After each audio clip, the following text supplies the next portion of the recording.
अभी हम लोग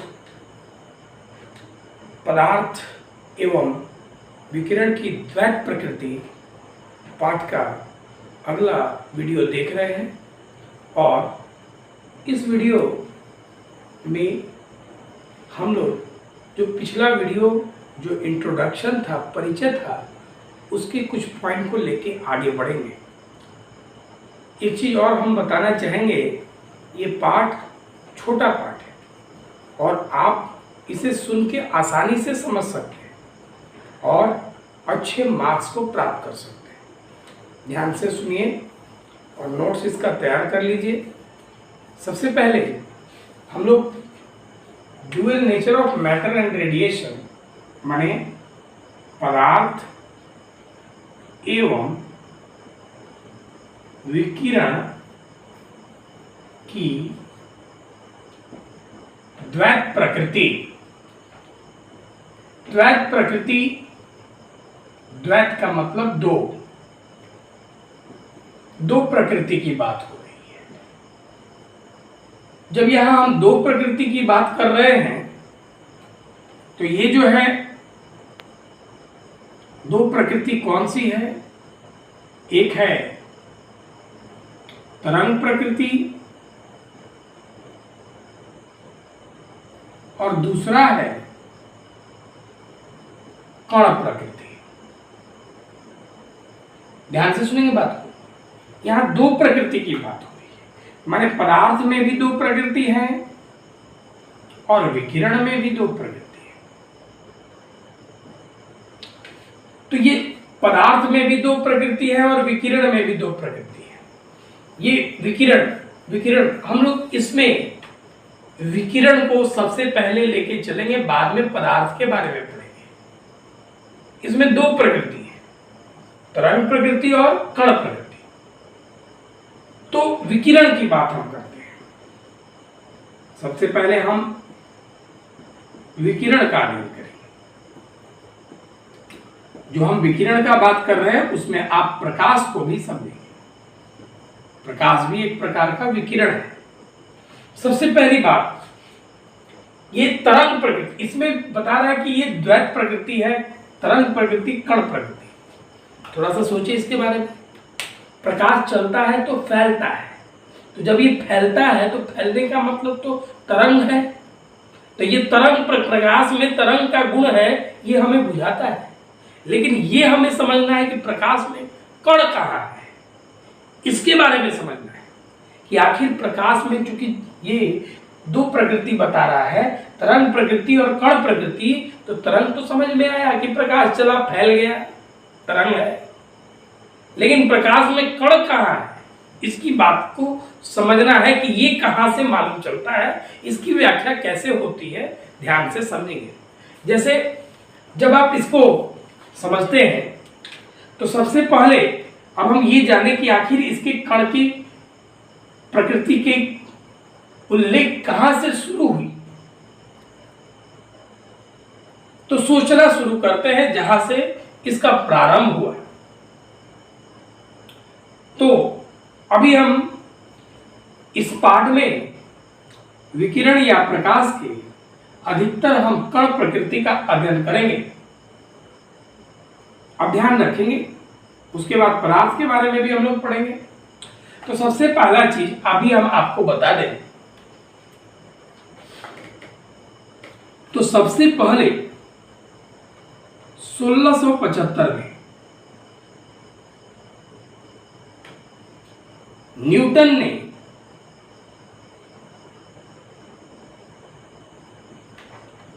कणिका के सिद्धांत का उल्लेख किया।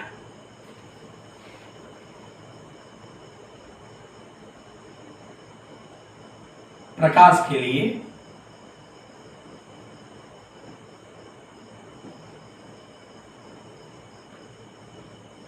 का उल्लेख किया।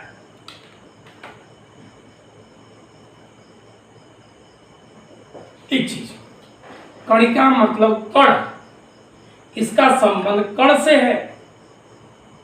समझेंगे बात को अच्छी तरह से। तो 1675 में ही न्यूटन ने बताया था कि विकिरण और प्रकाश में कण है, लेकिन इसकी व्याख्या में कमियां थी, गलती ही गलती थी, जिसका सुधार आगे के वैज्ञानिकों ने क्रमागत किया। तो सबसे पहला चीज ये कण की व्याख्या हम सोचना शुरू करते हैं, कहां से शुरू हुआ। उसके बाद हाइजेंस आए, हाइजेंस ने ये सारी चीज को प्रकाश में पढ़ना है, तो हमको ये चीज को नहीं यहां बताना था, लेकिन समझने के लिए हम यहां कॉन्सेप्ट देने के लिए इस बात को बता रहे हैं। हाइजेंस आए, इसके बाद हाइजेंस ने कहा कि प्रकाश में तरंग है, तो तरंग। अब इसके बाद हाइजेंस के व्याख्या के बाद 1801 में प्रकाश का तरंग गुण सिद्ध होना शुरू हो गया। तो व्यतिकरण का उल्लेख हुआ। फिर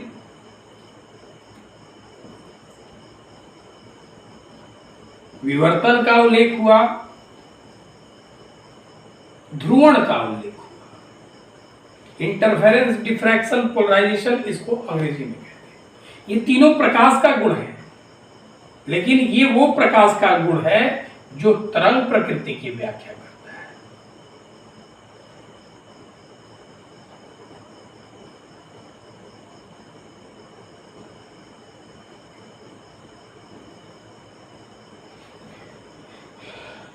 यहां से तो मालूम चला, अगर ये गुण को संतुष्ट किया, इसका मतलब ये मालूम चला कि प्रकाश में तरंग प्रकृति है। अब इसके बाद 20वीं शताब्दी के प्रारंभ में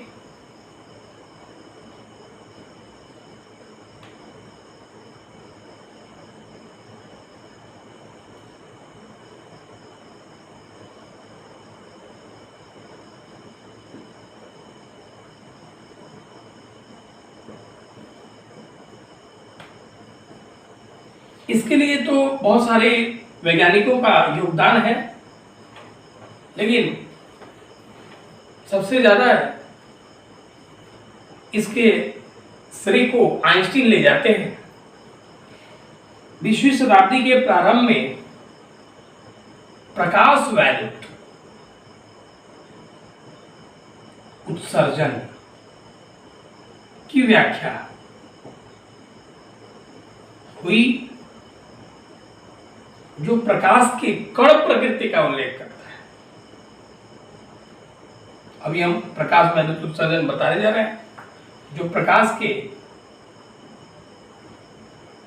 कण प्रकृति के बारे में बताता है।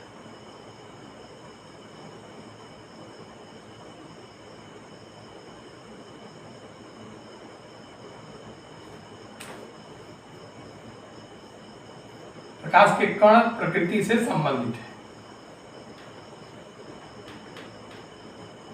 अब ध्यान दें, अब आपको मालूम क्या चला कि प्रकाश के पास, यहां से मालूम ये चला कि तरंग प्रकृति है, यहां से मालूम चला कि प्रकाश के कण प्रकृति है। इसका मतलब है मालूम ये चला कि प्रकाश के पास दोनों प्रकृति है। इसको उतार लेंगे।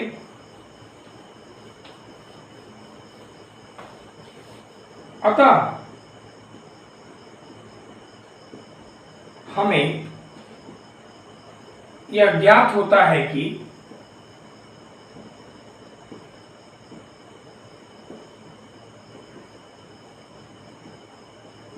प्रकाश के पास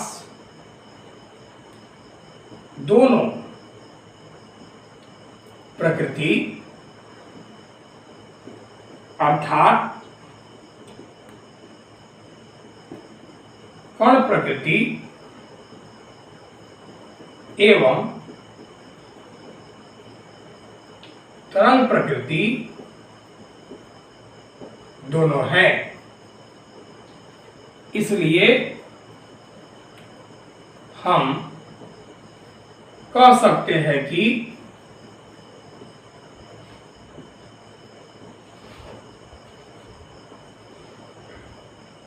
प्रकाश अथवा विकिरण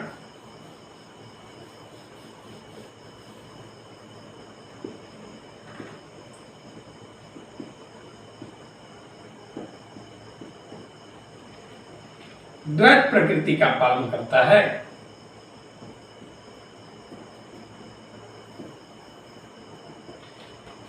ये प्रकाश के अथवा विकिरण के द्वैत प्रकृति के गुण की व्याख्या कर रहे हैं। अब हम जानना ये चाहेंगे कि आखिर प्रकाश वैद्युत उत्सर्जन क्या है। ध्यान देंगे,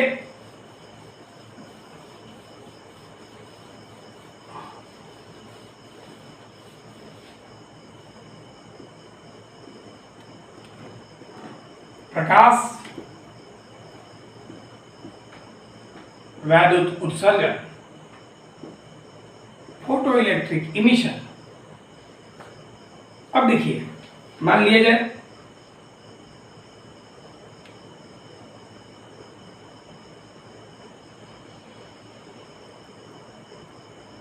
ये कोई धातु का सतह है, इसके सतह पर मुक्त इलेक्ट्रॉन है, इलेक्ट्रॉन आवेशित कण है ये।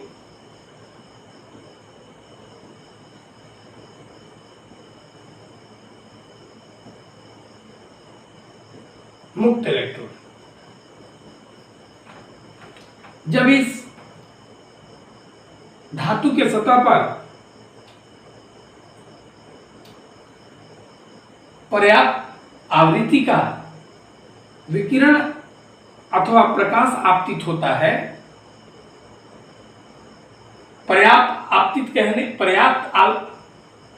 अगर हम कहते हैं तो इसका मतलब है उच्च आवृत्ति। अब इसकी बात समझिए, जैसे ही ये आपतित हुआ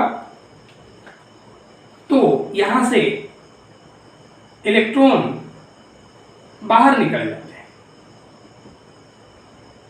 ये क्या है? पर्याप्त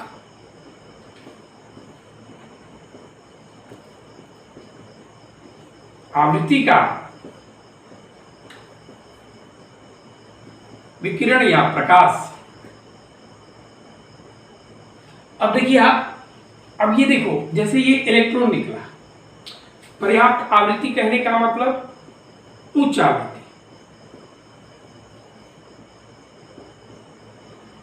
उच्च आवृत्ति आप बोल सकते हैं, उच्च आवृत्ति का विकिरण है वो। अच्छा, एक और चीज आपको मालूम है कि C बराबर न्यू लैम्डा होता है। तो न्यू का मान अगर आप निकालते हैं या लैम्डा का मान, तो लैम्डा बराबर C बाई न्यू होगा। तो आपको ये मालूम चलता है कि लैम्डा बराबर C बाई न्यू होता है। तो जहां आवृत्ति उच्च कह रहे हैं आप, वहां तरंग दैर्घ्य को निम्न भी कह सकते हैं। जिसका आवृत्ति उच्च है उसका तरंग दैर्घ्य निम्न होगा, तो या निम्न तरंग दैर्घ्य बोल सकते हैं आप।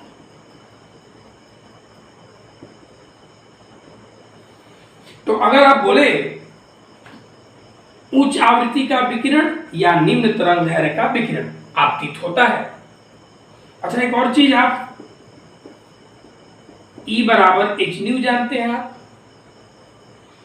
न्यू माने आवृत्ति।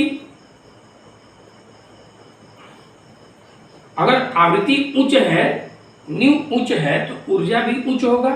तो आप यहां तो लिख सकते हैं उच्च ऊर्जा। तो यहां पर अगर उच्च आवृत्ति का विकिरण या उच्च ऊर्जा का विकिरण या निम्न तरंग दैर्घ्य का विकिरण आपतित होता है और उसके आपतन से यदि इलेक्ट्रॉन धातु के सतह से बाहर निकल जाते हैं, तो इसी प्रक्रिया को हम प्रकाश वैद्युत उत्सर्जन कहते हैं। यहां हुआ क्या कि यहां विकिरण आपतित हुई, और जो विकिरण आपतित हुई विकिरण के आपतन से इलेक्ट्रॉन बाहर निकल गए। तो जब ये इलेक्ट्रॉन बाहर निकल गए तो इलेक्ट्रॉन आखिर है क्या, तो कण है। तो अगर ये कण बाहर निकल गए अगर, तो कण को निकालने के लिए कण चाहिए। अगर यहां कण बाहर निकल रहे हैं तो इसका मतलब है कि इसमें भी कोई कण होगा। ध्यान रखिए आप। तो इसका मतलब है कि विकिरण में निश्चित तौर से कोई कण उपस्थित है।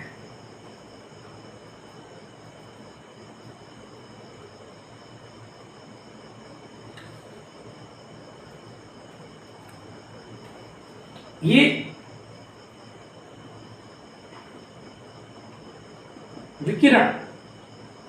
विकिरण में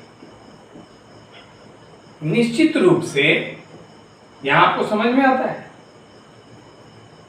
कोई कण उपस्थित होंगे जिसे हम ऊर्जा कण, इसको कण को हम ऊर्जा कण या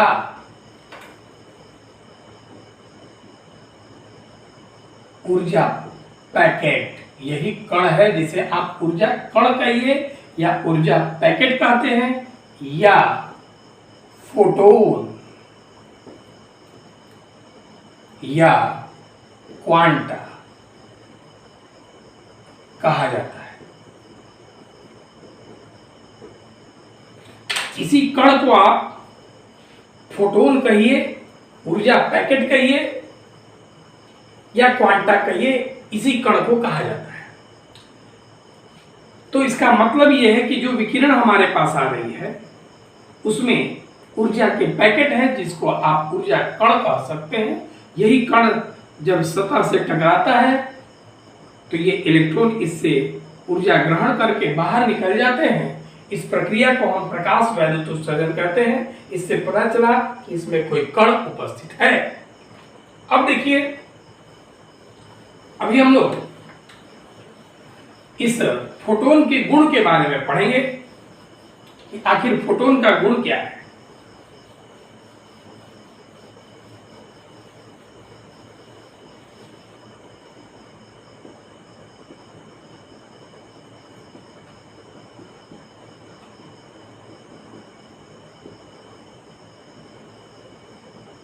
सबसे पहला पॉइंट, ये ऊर्जा कण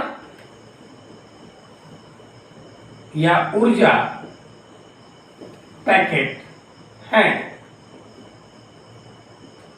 दूसरा पॉइंट, ये सीधे रेखा में गति करते हैं।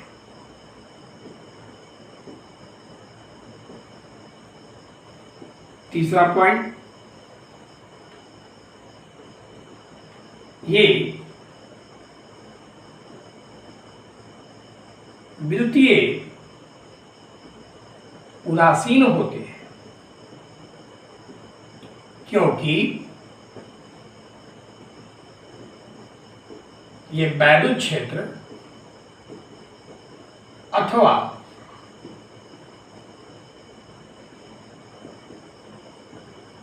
चुंबकीय क्षेत्र से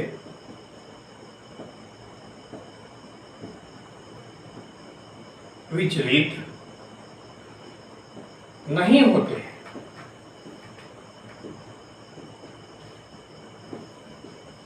चौथा पॉइंट, ये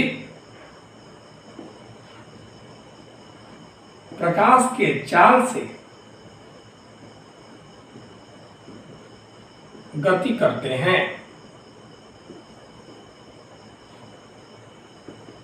पांचवा पॉइंट, माध्यम बदलने से फोटोन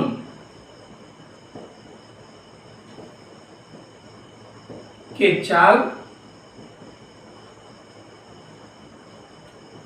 परिवर्तित हो जाते हैं क्योंकि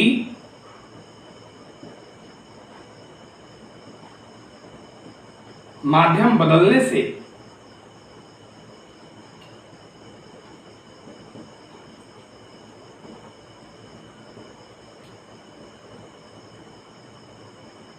तरंग दैर्ध्य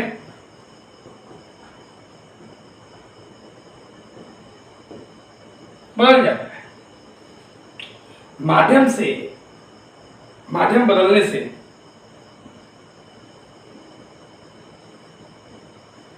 बदलने से फोटोन के चाल बदल जाते हैं, क्योंकि माध्यम बदलने से तरंग दैर्ध्य बदल जाता है।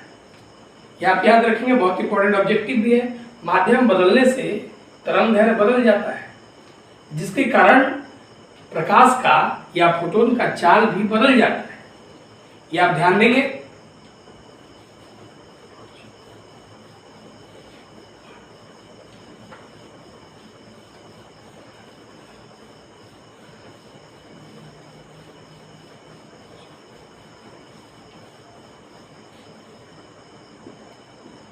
छठा पॉइंट, किसी भी फोटोन का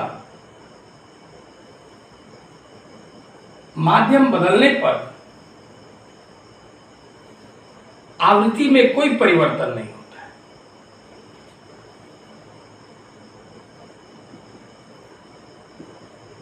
माध्यम बदलने से फोटोन के आवृत्ति मतलब न्यू में कोई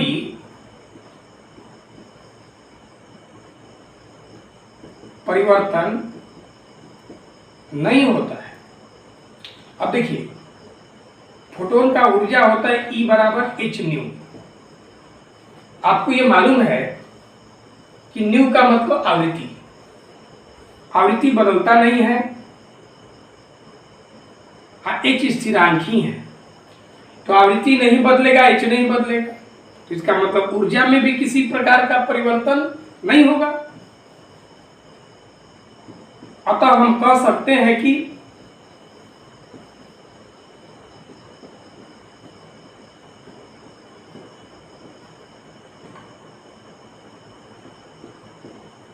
फोटोन का ऊर्जा निश्चित होता है। फोटोन की ऊर्जा में कोई परिवर्तन नहीं होता है, यह आप बोल सकते हैं।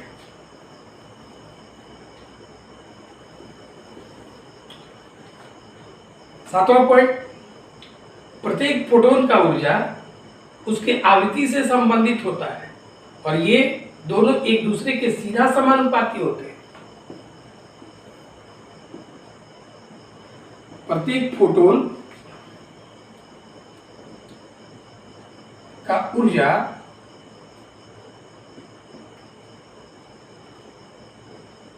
उसके आवृत्ति से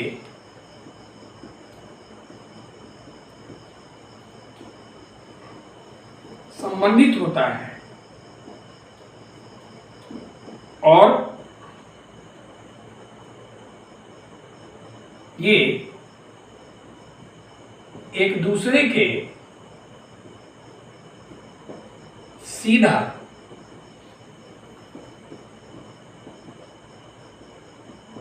समानुपाती होते हैं। ध्यान देंगे, मतलब ई समानुपाती न्यू। जब आप न्यू हटाएंगे तो एक स्थिरांक लगेगा h, जहां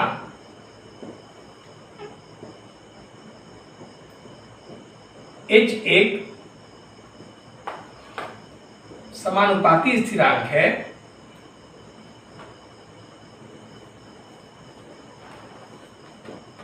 जिसे हम प्लांक्स स्थिरांक कहते हैं।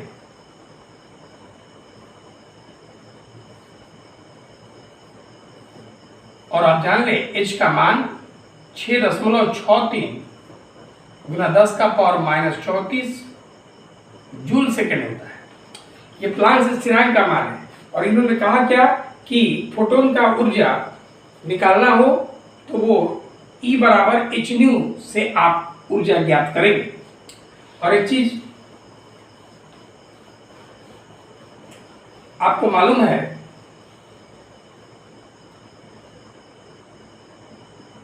न्यू बराबर सी बाई लेमडा होता है, तो आप E बराबर एच, न्यू की जगह आप सी बाई लेमडा लिख सकते हैं। एक चीज आप जानते हैं, H जिसका मान 6.63 गुना 10 का पावर माइनस 34 है, C प्रकाश की चाल है जिसका मान 3 गुना 10 का पावर 8 है। इसको आप दोनों का मान लिख के लेमडा को अगर आप रखते हैं नैनोमीटर में, तो ये आपको 1240 बटा में लेमडा, और लेकिन मात्रक होना चाहिए नैनोमीटर में, तो ये आपको ऊर्जा प्रदान करेगा इलेक्ट्रॉन वोल्ट के रूप में।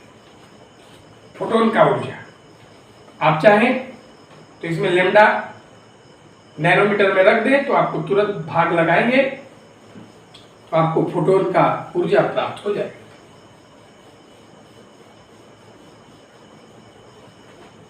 ये 8वां पॉइंट। जैसे इलेक्ट्रॉन वोल्ट, यहां मालूम चलता है फोटोन के ऊर्जा का माप इलेक्ट्रॉन वोल्ट में किया जाता है।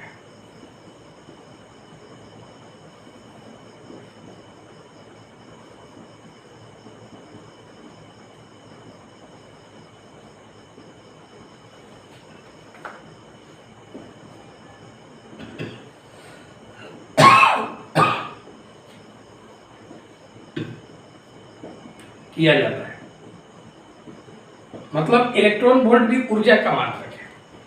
इसके बारे में हम थोड़ा सा रफली आपको थोड़ा समझाना चाहेंगे।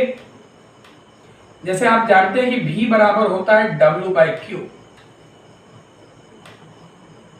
तो W बराबर क्यू भी होगा,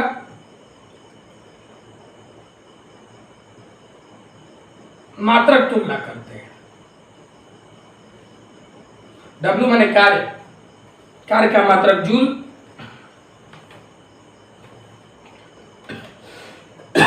Q आवेश, आवेश का मात्रक कूलम, V विभव, विभव का मात्रक वोल्ट। मतलब मालूम क्या चला कि जूल बराबर कूलम गुना वोल्ट होता है। मतलब आप कूलम जो है उसमें अगर आप वोल्ट से गुना कर दे तो आपको जूल मिलेगा। ये आप ध्यान रखें।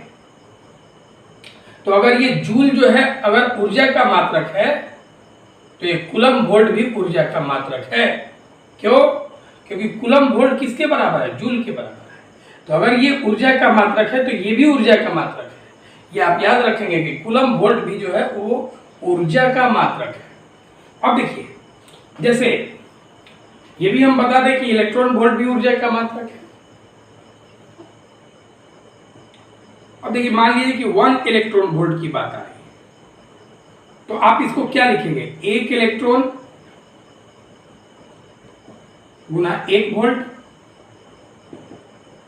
1 इलेक्ट्रॉन का मतलब 1.6 गुना 10 का पावर माइनस 19 कूलम गुना 1 वोल्ट। 1.6 गुना 10 के पावर माइनस 19 में अगर आप 1 से गुना कर दें तो ये वही मान आएगा, कूलम गुना वोल्ट।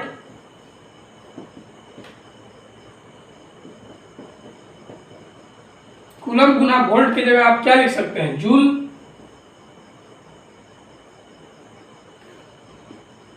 एक इलेक्ट्रॉन वोल्ट बराबर 1.6 गुना 10 का पावर माइनस 19 जूल। अगर ये ऊर्जा का मात्रक है, इसका मतलब ये भी किसका मात्रक है? ऊर्जा का। आप चाहे तो नोट में लिख सकते हैं, इलेक्ट्रॉन वोल्ट एक ऊर्जा का मात्रक है।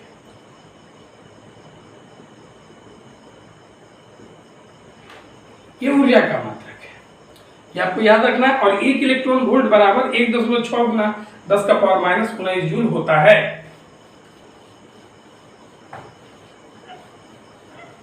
कर लेंगे इसको।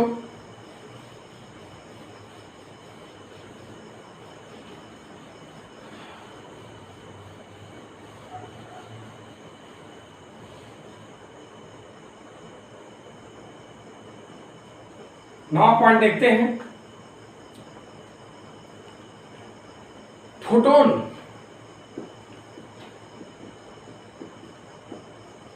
और ऊर्जा कण के बीच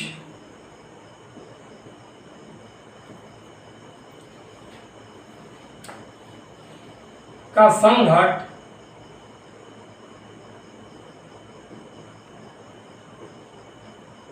पूर्णतः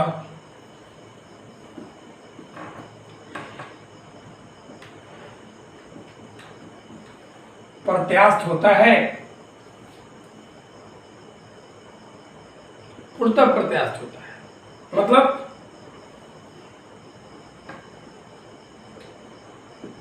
इनके बीच के संघट में कुल गतिज ऊर्जा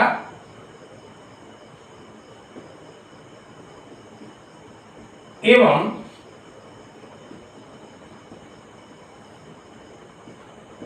कुल संवेग संरक्षित होता है। मतलब संघट से या प्रारंभ का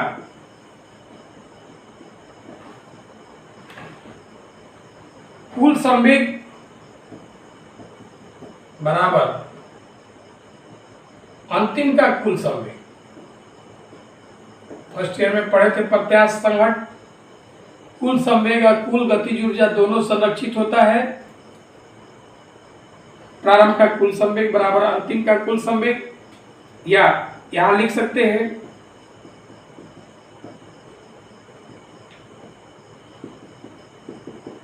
प्रारंभ का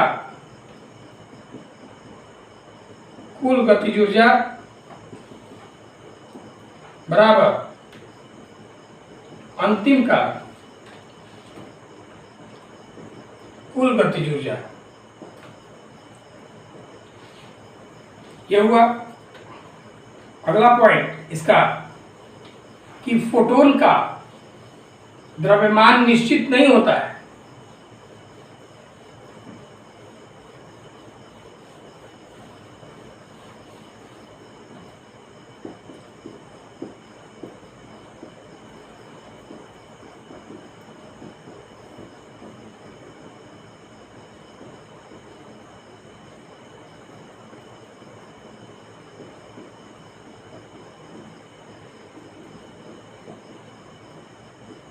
निश्चित या परिभाषित नहीं है,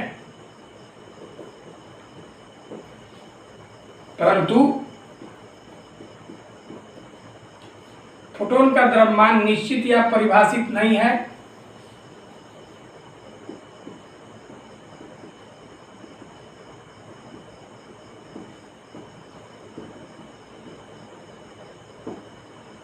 परंतु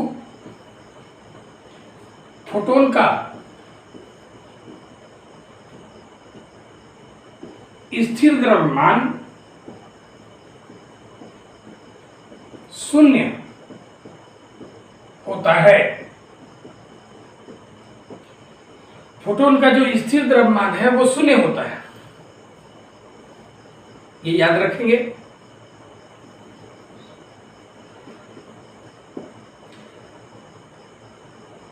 जितने भी फोटोन होते हैं उनके संवेग निश्चित होते हैं।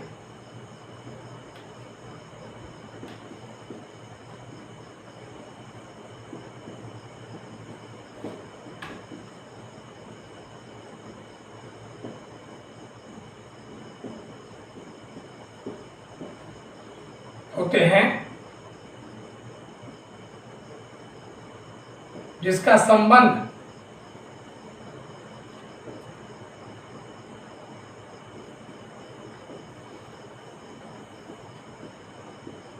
निम्न रूप से है, ध्यान देंगे। जैसे अभी आपने जैसे मान लिया कि ये फोटोन है,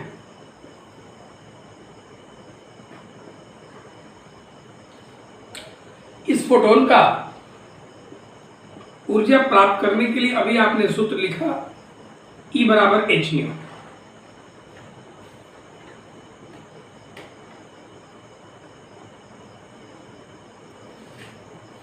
लेकिन वही आइंस्टीन ने बताया था कि कोई भी विकिरण हो, उस विकिरण का ऊर्जा आप फोटोन का ऊर्जा E बराबर mc² से प्राप्त करेंगे।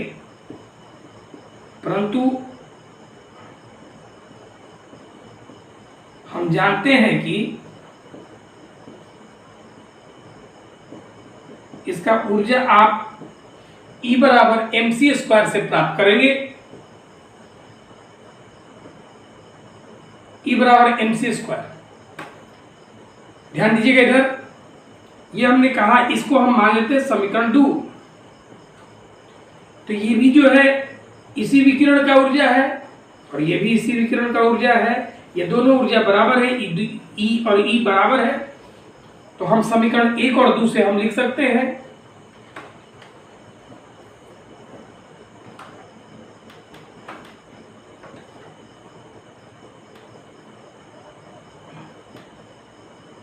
mc² बराबर एच न्यू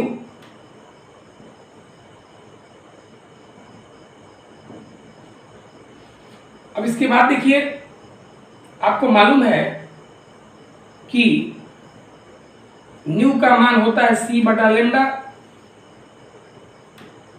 इसको हम चौथा समीकरण मान लेते हैं समीकरण 3 और 4 से।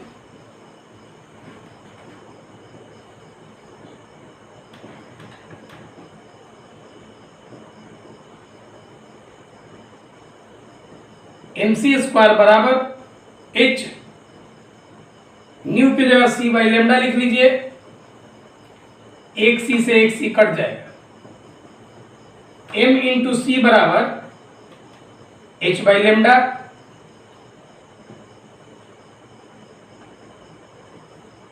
ये समीकरण 5 है। अब देखिए, आपको ये मालूम है कि कोई भी विकिरण हो और विकिरण में चलने वाली फोटोन हो, वो सीधी रेखा में चलती है।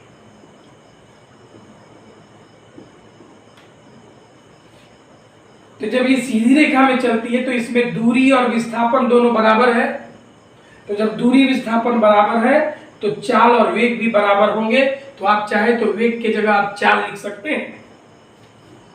तो अब देखिए, आप संवेग बराबर द्रव्यमान गुना वेग होता है।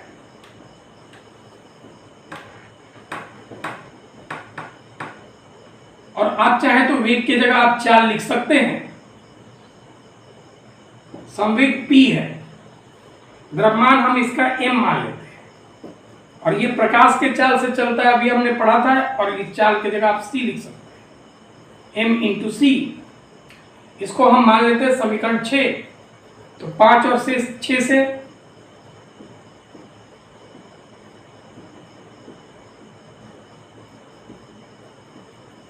m इंटू सी की जगह p लिख सकते हैं।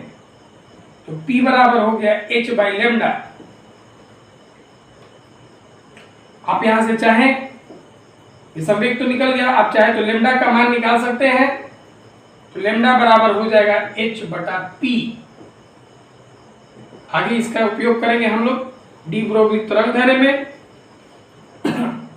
इसको उतार लेंगे, बहुत इंपॉर्टेंट पॉइंट है ये। अगला पॉइंट,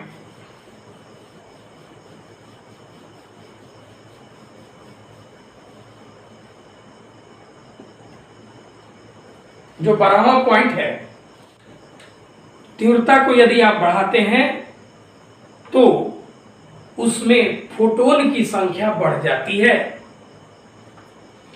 लेकिन ऊर्जा में कोई परिवर्तन नहीं होता है। जब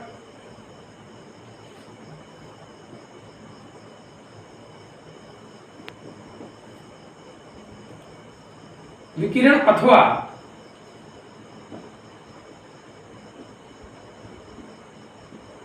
प्रकाश के तीव्रता को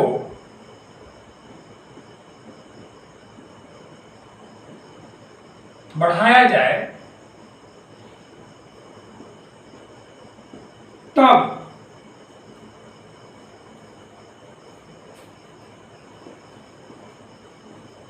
फोटोन की संख्या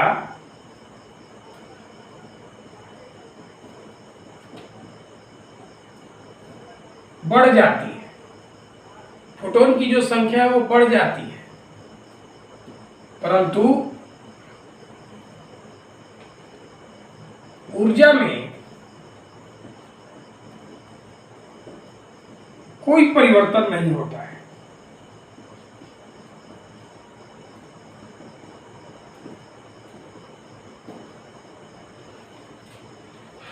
ध्यान दीजिए, अच्छी तरह से पढ़िए। Thank you.